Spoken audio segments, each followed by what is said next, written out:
नमस्कार, ग्लोबल स्पेशलमा यहाँलाई स्वागत छ। दर्शकबिन, ग्लोबल स्पेशल खोजमूलक समाचार सामग्रीहरूको स्पेशल प्याकेज हो। हामी जनसरकारका हरेक विषयको गहिरो अध्ययन गर्दै सत्य तथ्यलाई उजागर गर्ने प्रयास गर्दछौँ।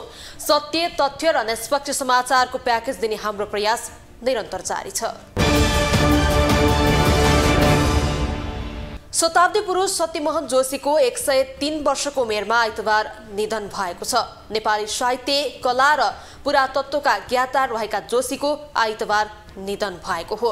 विक्रम सम्वत 1977 साल वैशाख 30 गते ललितपुरको बखमहालमा शंकरदास जोशी र नोगलदेवीको कोखबाट जन्मेका जोशीले 2013 सालबाट पहिलो पटक हाम्रो लोक संस्कृति ग्रन्थ लेखेका थिए। प्रतिष्ठित मदन पुरस्कार 3 पटकसम्म पाउने एकमात्र व्यक्तिका रूपमा रहेका जोशीको निधनले अपूरणीय क्षति भएको टिप्पणी गरिएको छ। जोशीको निधनपछि सरकारले एक दिन सार्वजनिक बिदा दिने घोषणा समेत गरेको छ।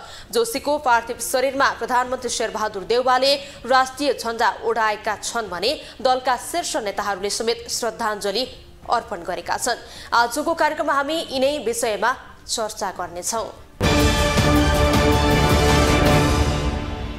दर्शकबिन, बाङ्मे शताब्दी पुरुष सत्यमोहन जोशीको निधनले नेपाली साहित्य क्षेत्र मात्रै होइन, देशले नै एउटा ऐतिहासिक व्यक्तित्व गुमाएको छ। उनको निधनले नेपाली साहित्य, कला र पुरातत्वका क्षेत्रले समेत महत्त्वपूर्ण व्यक्ति गुमाएको छ। संस्कृतिविद जोशीले सुप्रबल गोर्खा दक्षिणबाहु विख्यात त्रिशक्तिपथ आदिकवि भानुभक्त पुरस्कार समेत पाएका थिए। जोशीलाई सरकारले उज्जवल कीर्तिमानी राष्ट्रदीपले सम्मान समेत गरिसकेको छ। जोशीका नेपाली र नेपाल भाषा गरी 50 भन्दा बढी कृति प्रकाशित भइसकेका छन्। शताब्दी पुरुष सत्यमोहन जोशीको 103 वर्षको उमेरमा निधन भएको छ। नेपाली साहित्य, कला र पुरातत्वका ज्ञाता रहेका जोशीको आइतबार निधन भएको हो। विक्रम सम्वत 1977 साल वैशाख 30 गते ललितपुरको बखमहालमा शंकरदास जोशी र नोगलदेवीको कोखबाट जन्मेका जोशीले 2013 सालमा पहिलो पटक हाम्रो लोक संस्कृति ग्रन्थ लेखेका थिए। सत्यमोहन जोशीले उति बेलाको एकमात्र विद्यालय र क्याम्पस दरबार हाई स्कुल र त्रिचन्द्र कलेजमा पढेका थिए। पहिलो जागिर 23 वर्षको उमेरमा सन् 1943 मा पाए। त्यति बेला देशमा राणा शासन थियो। उनको रुचि र विशेष झुकाव अनुसन्धान र प्रामाणिक खोजमा रहेको थियो। जोशीले विक्रम सम्वत 2002 सालदेखि 2006 सम्म उनले राणाकालीन इन्डस्ट्रियल सर्वे अफिसमा काम गरेका थिए भने 2016 सम्म डिपार्टमेन्ट अफ स्ट्याटिस्टिक्सको सुपरिन्टेन्डेन्टका रूपमा काम गरेका थिए। हाम्रो लोक संस्कृतिले मदन पुरस्कार पाएको आधारमा उनी 2016 सालमा पुरातत्व तथा संस्कृति विभागका प्रथम निर्देशक समेत बनेका थिए। तर तत्कालीन राजाले कु गरेपछि भने विक्रम सम्वत 2017 साल पुस 1 गते कांग्रेसको सरकार बर्खास्त भएपछि उनको सरकारी जागिरको पनि अन्त्य भयो। 2030 सालमा राजकीय प्रज्ञा प्रतिष्ठानको सदस्य सचिव भएका सत्यमोहन जोशीकै संयोजकत्वमा प्रज्ञा प्रतिष्ठानले पश्चिम नेपालको सेन्जा उपत्यकाको अनुसन्धान गरेको थियो। मानवशास्त्री, समाजशास्त्री र भूगोल शास्त्री सम्मिलित टोलीले कर्णालीको इतिहास अध्ययन गरेको थियो। गनेर नसकिने संस्थाका संस्थापक तथा संरक्षक रहेका सत्यमोहन जोशीले पाटन शहरमा जम्मा 2वटा विद्यालय रहेका बेला आफ्नै टोल नजिक रहेको श्री शान्ति विद्याश्रम सन् 1952 मा थालनी गरेका थिए। सन् 1964 मा नेपाल आर्ट्स काउन्सिलको संस्थापक सदस्य रहेका जोशीको राष्ट्रिय नाचघर सांस्कृतिक संस्थानको स्थापनामा समेत उल्लेखनीय भूमिका रहेको थियो। त्यस्तै भक्तपुर दरबार प्राङ्गणमा रहेको नेशनल आर्ट ग्यालरी तथा ललितपुरको पुरातात्विक बागको सुरुवातमा समेत जोशीको सहभागिता रहेको थियो। बौद्ध साहित्य र संस्कृतिको अनुसन्धानको लागि गठन गरिएको बोधि परिषदका संस्थापक सदस्य समेत रहेका सत्यमोहन जोशी नेपाल भाषा एकाडेमीका कुलपतिका रूपमा समेत काम गरेका थिए। शताब्दी पुरुष जोशीलाई त्रिमूर्ति निकेतनको पहलमा विक्रम सम्वत 2071 मङ्सिर 15 गते सरकारले बाङ्मे शताब्दी पुरुषको सम्मान प्रदान गरेको थियो। ललितपुर महानगरपालिकाको दोस्रो नगरसभाको बैठकले 2076 साल वैशाख 30 गतेदेखि 1 वर्षसम्म जन्म शताब्दी कार्यक्रम मनाउने निर्णय समेत गरेको थियो। त्यसै अनुसार महानगरले वर्षभर विभिन्न कार्यक्रम गरेर मनाएको थियो। महानगरपालिकाले जोशीको 100 वर्ष पार गरेको अवसरमा उनले लेखेको सेतो चैते पुस्तक अंग्रेजीमा अनुवाद गर्ने, चारुतीको पाण्डुलिपिलाई नेपालीमा प्रकाशन गर्ने, जोशीको जीवनी पुस्तकमा समावेशको लागि पहल गर्ने, जोशीको जन्मोत्सवको अवसरमा निर्माण हुने वेबसाइटमा उनीसँग सम्बन्धित पाठ्य सामग्री राख्ने, सरकारसँगको समन्वयमा जोशीको तस्बिर अंकित हुलाक टिकट र मुद्रा प्रकाशन गर्ने लगायतका कार्यक्रमको घोषणा गरेको थियो। त्यसबाहेक महानगरले जोशीलाई जीवनभरका लागि सम्मान र सहयोग स्वरूप बाहिर यात्रा गर्नका लागि सवारी साधन चालक र अंगरक्षकको समेत व्यवस्था गरी मासिक 50,000 को व्यवस्था मिलाइदिएको छ। संस्कृतिविद जोशीले सुप्रबल गोर्खा दक्षिणबाहु विख्यात त्रिशक्तिपथ आदिकवि भानुभक्त पुरस्कार समेत पाएका थिए। जोशीलाई सरकारले उज्जवल कृतिमान राष्ट्रदीपले सम्मान गरिसकेको छ। जोशीका नेपाली र नेपाल भाषा गरी 50 भन्दा बढी कृति प्रकाशित छन्। जोशीले नेपाली राष्ट्रिय मुद्रा र कर्णाली लोक संस्कृति लेखेकाले 3 पटकसम्म मदन पुरस्कार पाएका थिए। यो पुरस्कार 3 पटक पाउने जोशी एक्ला नागरिक थिए। सन् 1956, 1960 र 1971 मा समेत गरेर 3 पटकसम्म मदन पुरस्कार पाउने जोशी उनी एकमात्र स्रष्टा थिए। जोशी नेपालमा केही समय अघिदेखि लागू भएको ई पासपोर्ट पाउने पहिलो व्यक्ति समेत हुन्। जोशी नेपालबाट पहिलो पटक न्युजिल्यान्ड जाने नेपाली समेत हुन्। स्वप्निमोहन जोशीको निधनपछि उनको पार्थिव शरीरमा प्रधानमन्त्री शेरबहादुर देउवाले राष्ट्रिय झण्डा उडाएका छन्। राष्ट्रपति विद्यादेवी भण्डारी, विभिन्न राजनीतिक दलका नेताहरूले समेत जोशीको निधनप्रति दुःख व्यक्त गरेका छन्। जोशीको पार्थिव शरीर श्रद्धाञ्जलीका लागि आइतबार दिनभर ललितपुर महानगरपालिकाको परिसरमा राखिएको थियो। जोशीको अन्त्येष्टि भने नगरिने भएको छ।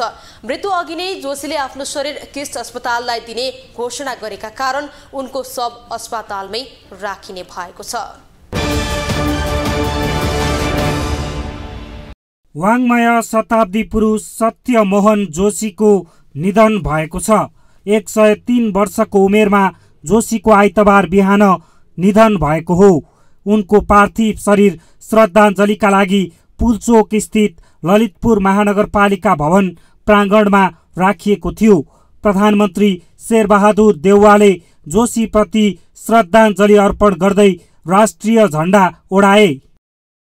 पुरातत्वविद जोशीप्रति श्रद्धाञ्जली अर्पण गर्न निवर्तमान सभामुख अग्निप्रसाद सापकोटा, नेकपा माओवादी केन्द्रका अध्यक्ष पुष्पकमल दाहाल, संस्कृति पर्यटन तथा नागरिक उड्डयन मन्त्री जीवनराम श्रेष्ठ, झलनाथ खनाल सहित नेपाली सेनाका प्रधान सेनापति प्रभुराम शर्मा समेत पुगेका थिए।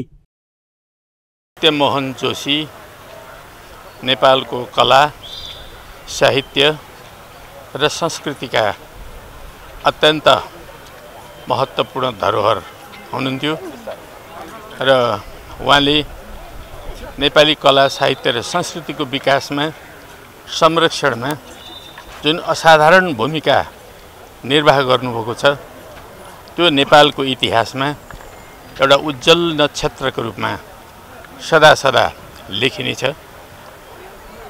उहाँको निधन सिङ्गो नेपाल, नेपाली जनता र नेपाल राष्ट्रको निम्ति अत्यन्त ठुलो क्षति हो।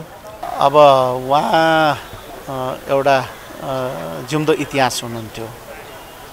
अब उहाँको चाहिँ नि जुन शताब्दी पुरुषको रूपमा उहाँ हुनुहुन्थ्यो र आज उहाँको निधनले ठुलो एउटा दुःख महसुस भइरहेको छ र एउटा अभिभावकको चाहिँ नि अन्त्य भएको चाहिँ नि महसुस भएको छ र उहाँले नेपालको जुन चाहिँ नि संस्कृतिको क्षेत्रमा, साहित्यको क्षेत्रमा, लोक सङ्गीतको क्षेत्रमा, सम्पदाको क्षेत्रमा पुर्याउनु भएको योगदान यो सधैँ अविस्मरणीय चाहिँ नि रहनेछ नेपालको इतिहासमा। हामी सम्पूर्ण नेपालीहरूले उहाँको योगदानको, उहाँले जुन नेपालको शिक्षा, संस्कृति, विशेष गरी चाहिँ नि नेपालको इतिश्री बनाउनमा गर्नुभएको योगदानको चाहिँ नि उच्च कदर हुन्छ भन्ने मलाई लागेको छ र उहाँलाई सोही अनुरूप नै सम्झिनुपर्छ। जुन युग पुरुषको रूपमा हामीले उहाँलाई पाएका थियौँ, त्यो गुमाउँदाखेरि ठुलो हामीलाई अपूर्णीय क्षति भएको ठानेका छौँ। उहाँ जस्तो व्यक्ति आज बित्नुभयो 103 वर्षमा यो भनेको हाम्रो राष्ट्रकै निमित्त एउटा इरिपेरेबल ड्यामेज हो र हामी महानगरपालिकाको त उहाँ त एउटा अभिभावकै हो, राष्ट्रकै अभिभावक। त्यसमाथि पनि ललितपुर महानगरपालिकामा उहाँको जुन देन छ, योगदान छ, मुलुकभरिलाई गरेको माथि पनि हामीलाई चाहिँ अलिकति विशेष तौरकै उहाँको जुन देन थियो, अब त्यो सबै सम्झिनको निमित्त त एक किसिमले धेरै गाह्रो छ। मैले चाहिँ मात्र यति भन्छु, उहाँ जस्तो व्यक्ति गुमाउनु पर्दा महानगरपालिका आज चाहिँ एक किसिमले अर्फन भन्छ नि हैन, तुरा बनेको छ। 103 वर्षको उमेरमा ललितपुरको ग्वारखो स्थित किस्ट मेडिकल कलेजमा उपचारका क्रममा आइतबार बिहान जोशीको निधन भएको थियो। जोशीको योगदान सम्पूर्ण नेपालीका लागि चिरस्मरणीय रहेको भन्दै उनको सामाजिक क्रियाशीलता विश्वभरका मानव समुदायलाई उत्प्रेरणाको स्रोत बनेर रहने माओवादी केन्द्रका अध्यक्ष प्रचण्डले बताएका छन्। नेपालको एउटा युगको नै धरोहरको रूपमा उहाँ नेपालीहरूको मन मस्तिष्कमा सम्मानित हुनुभएको पात्र हो र म उहाँसँग असाध्यै नजिकबाट यसबीचमा छलफल गर्ने, कामहरू गर्ने, कार्यक्रमहरू गर्ने अवसर पनि प्राप्त भयो।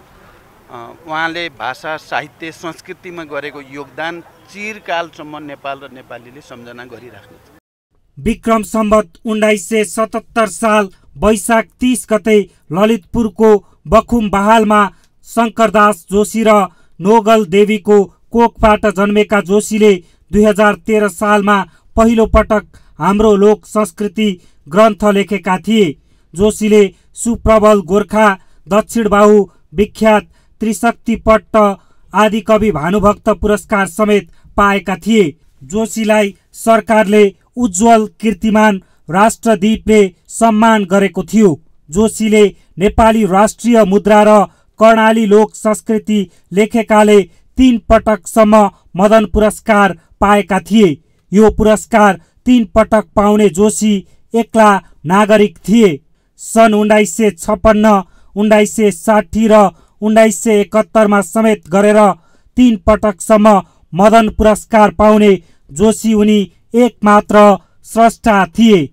जोशी नेपालमा केही समय अघिदेखि लागू भएको ई पासपोर्ट पाउने पहिलो व्यक्ति समेत हुन्।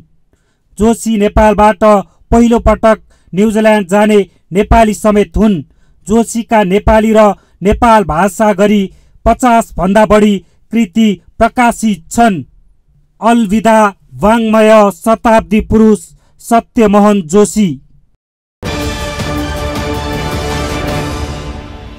दर्शकबिन, सत्यमोहन जोशीको निधनपछि सरकारले उनको उचित सम्मान गर्ने बताएको छ। जोशी यस्ता व्यक्ति हुन् जसले मदन पुरस्कार 3 पटकसम्म पाएका थिए। 3 पटकसम्म मदन पुरस्कार पाउने जोशी एक्लो व्यक्ति हुन्। यी पासपोर्ट पाउने पहिलो व्यक्ति भएका जोशी न्युजिल्यान्ड जाने पनि पहिलो नेपाली नागरिक हुन्। त्यस्तै जीवितै हुँदा हुलक टिकट प्रकाशन हुने पहिलो व्यक्ति समेत जोशी हुन्। चीनमा अरण्यको योगदानबारे विस्तृत अध्ययन गर्ने पहिलो नेपाली व्यक्ति समेत रहेका जोशीले राष्ट्रिय समाचार समितिमा समेत काम गरेका थिए। त्यसबाहेक जोशी चिनिया रेडियोमा समेत काम गरेका थिए। उनै जोशीको आइतबार बिहान निधन भएको हो। हौस् त, आजलाई ग्लोबल स्पेशल यति नै। भोलि अर्को विषयको सामग्री लिएर आउने नै छौँ। तपाईँ ग्लोबल टेलिभिजन सँगै रहनुहोला। नमस्ते।